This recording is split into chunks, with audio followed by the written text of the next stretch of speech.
welcome to Green TV, the show dedicated to positive, green, New Deal solutions and the independent Green and Green Party candidates that advocate for them. I'm Gail Parker, your host today. Ballot Access News reports that in the recent Gallup poll, 58% of those polled believe that America would benefit from another larger political party. Independent Greens of Virginia advocate for jobs, ecologically aware jobs for the economies, like solar jobs, wind jobs, geothermal energy jobs, rail jobs, conservation and weatherization jobs. In fact, more Virginians work in solar jobs than in coal, some 11,000 statewide. In the 1960s and the 1970s, a number of dedicated young activists rallied to the side of Ralph Nader and committed to working towards causes such as consumer advocacy. They were dubbed Nader's Raiders by the press. These volunteers, students, interns, and staff members investigated federal bureaucracies, shaped the modern consumer activist movement, and called for protecting the environment, workers' rights, and limiting corporate power. They researched and prepared reports that helped spur legislative changes.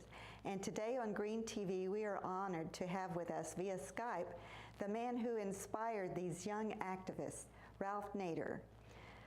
Today, Ralph Nader is an author, a lecturer, an attorney, an American political activist who continues activism in areas of consumer and worker protection, humanitarianism, environmentalism, and democratic government. He is the best-selling author of many books, including Unsafe at Any Speed, The 17 Solutions, Bold Ideas for Our American Future, and his most recent book, Unstoppable, The Emerging Left-Right Alliance to Dismantle the Corporate State. Ralph Nader is also a former candidate for President of the United States. Mr. Nader, welcome to Green TV. Thank you, Ms. Parker. May I call you Ralph? Sure. Ralph, we'd like to hear more about your book, Unstoppable. Would you give us a brief summary of the book or what you'd like for us to know about it? Well, it's a growing awareness in our country that left-right alliances may be the only new political realignment in the next 10 years to get anything done to change our country for the better.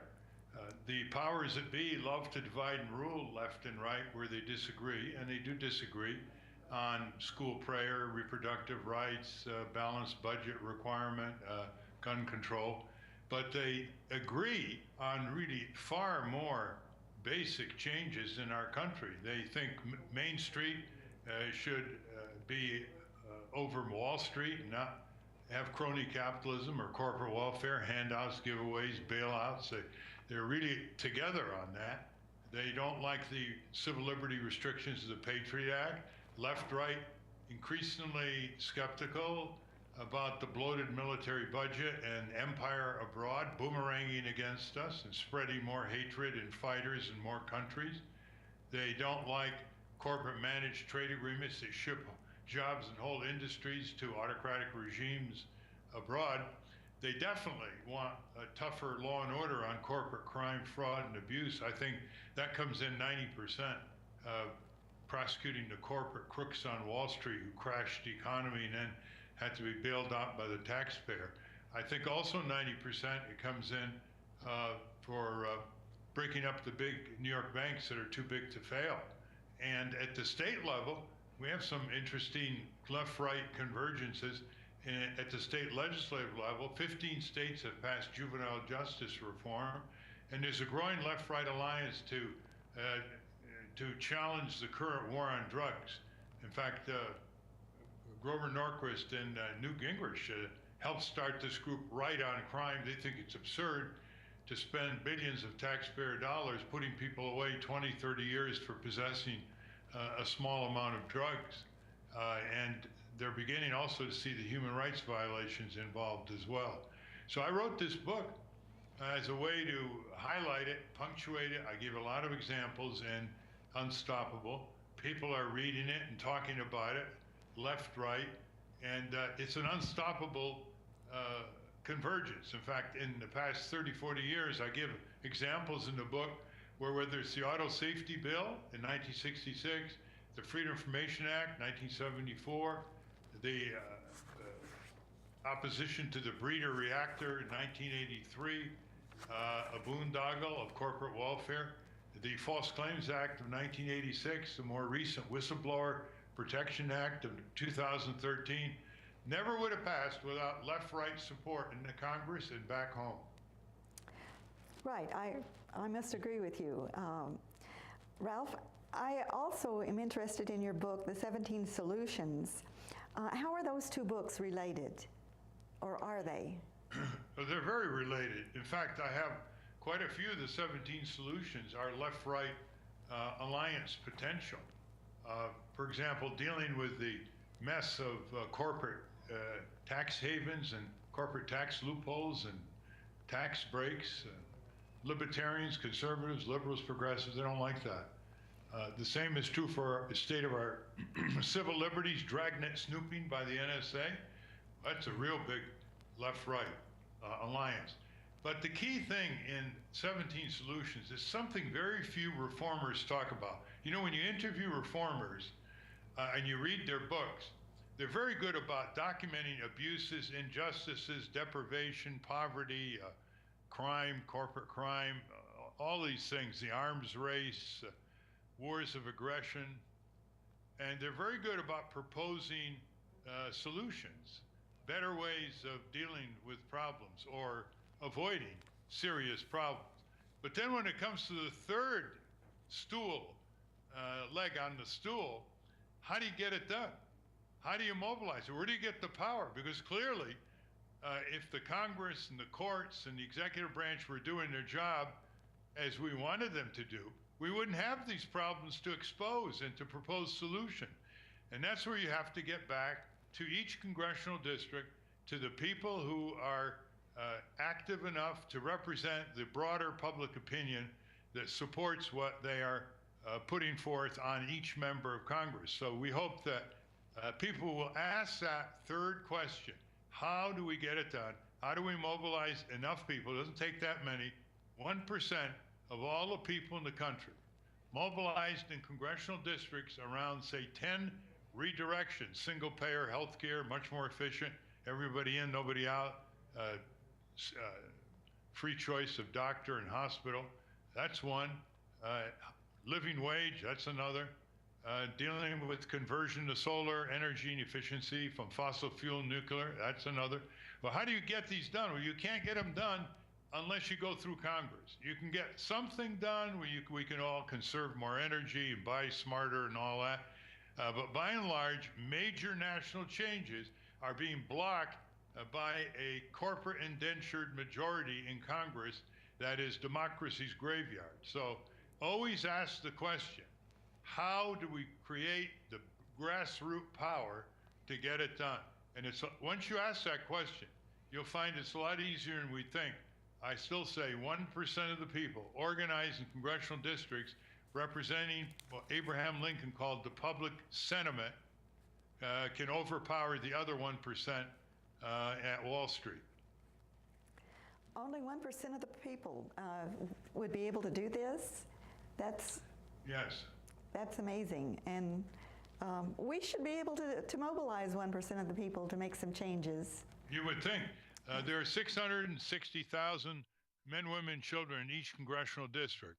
So if we just had 2,000, let's say just 2,000 in each district, that's 1 million people. That's a third of 1%. Let's say they all agreed to each volunteer 200 hours a year. That's 4 hours a week. Let's say they agreed to raise or contribute each $200 to support 2 offices in each congressional district, each having 2 full-time advocates for the 2,000 people's agenda. 36 months, you'd get all these changes. Unstoppable. I see. Because they represent large majorities of the American people, which, you know, politicians have their finger to the wind, right? So it's easier than we think. That is good news. Ralph, could you compare and contrast the minimum wage requirement for workers and compare that with the salaries paid corporate executives in America now? Yeah. Walmart has 1 million workers of its 1.3 million who are making less money today than workers in Walmart made in 1968, adjusted for inflation. Yet the head of Walmart last year was making $11,000 an hour, every hour, 8 hours a day, plus benefits. And in other words, by the first 2 hours of the year that he worked, January 2, he made more than each of 1 million Walmart workers who worked 12 months the whole year. The Target CEO, before he was fired for bad performance, he was making $14,000 an hour. Just break that down per minute, staggering, plus benefits. And so we have the largest gap between the CEO and the average worker by far in American history. When I was young, the average CEO of the top 300 largest corporations made 12 to 14 times more the average worker in their company. It's now between 350 and 450 times. This is an outrage.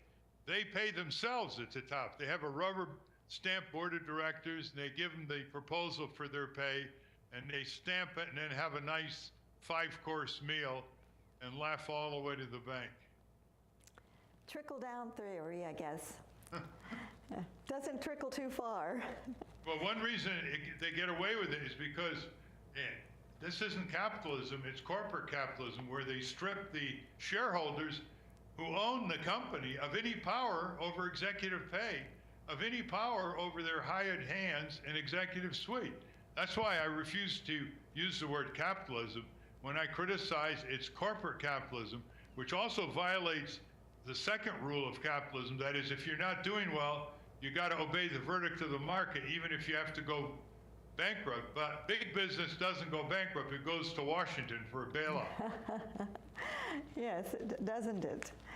Well, stopping corporate tyranny, or at least forcing a corporation to negotiate with the average person, the employer or a consumer, is a fairly tall order. How do we make that happen? Well, again, it's you expand and diversify trade unions.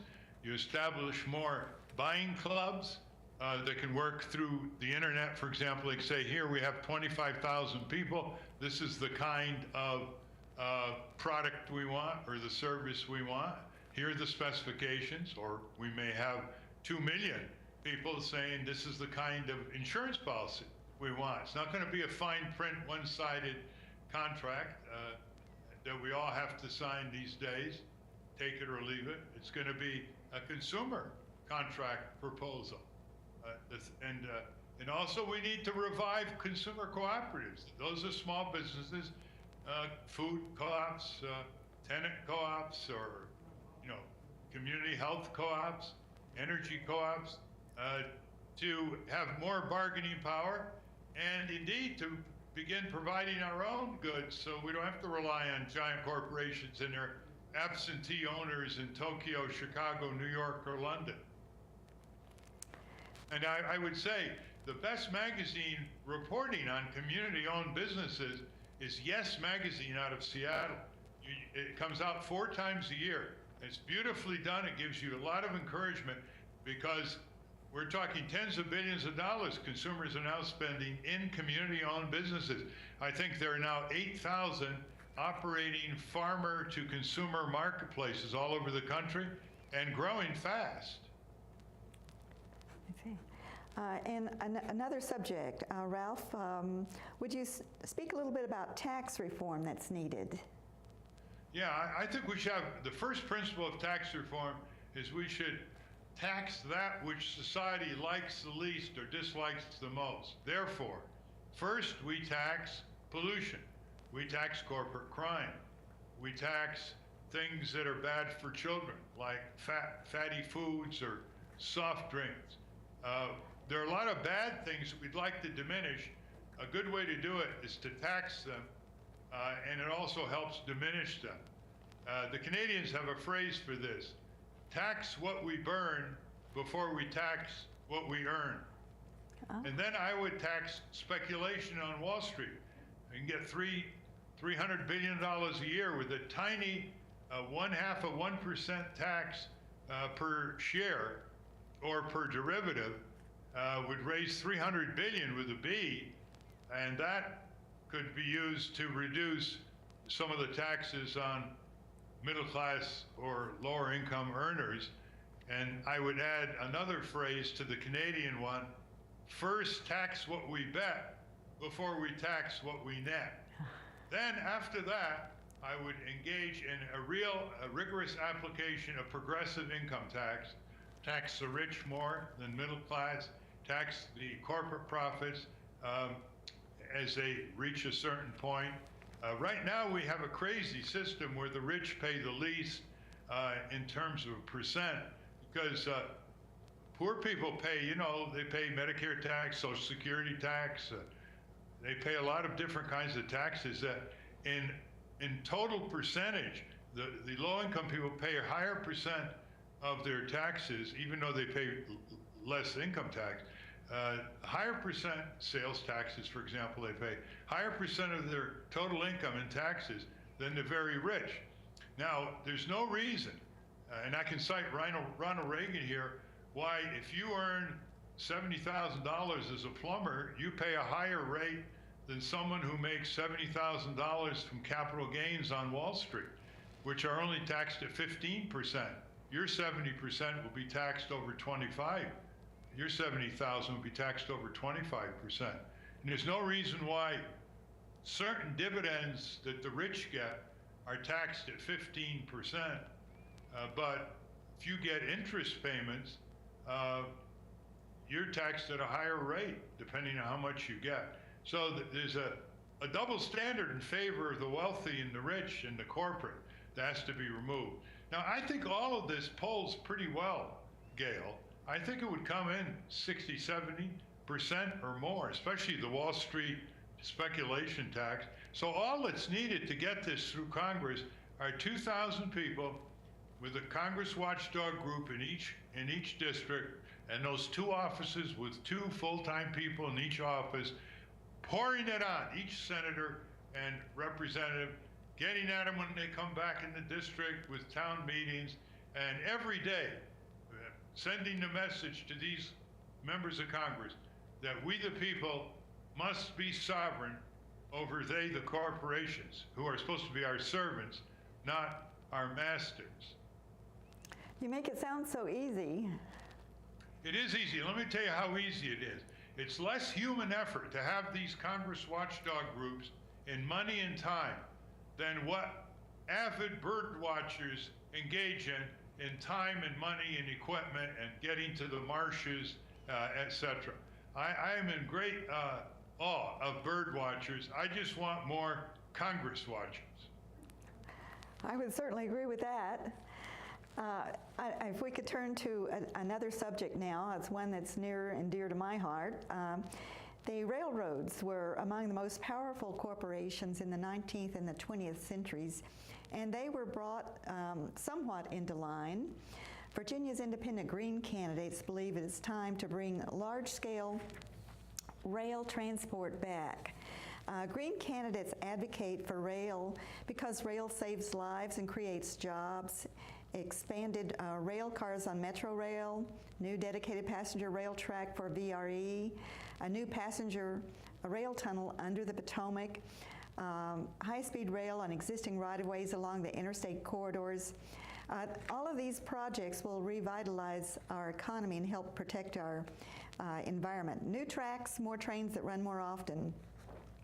Rail's a million times safer than automobile travel, and it pays for itself through economic growth and reduced environmental impact, which will result in a healthier environment and healthier people. Green TV supports the expansion of rail because it makes sense. Every dollar invested in rail creates over $20 in economic benefits. Rail enhances our national security, makes us safer and more secure, saves us tax dollars, rail makes money, rail makes sense. Rail anywhere benefits all of America. Ralph Nader, please take 2 minutes and tell us the single most important thing that you would like for viewers to know. Well, I'm all for passenger railroads. Modern passenger railroads are really quite spectacular. We have to rebuild the rail beds, as the Virginia Greens know. So I like the idea that Virginia Greens are really highlighting this issue.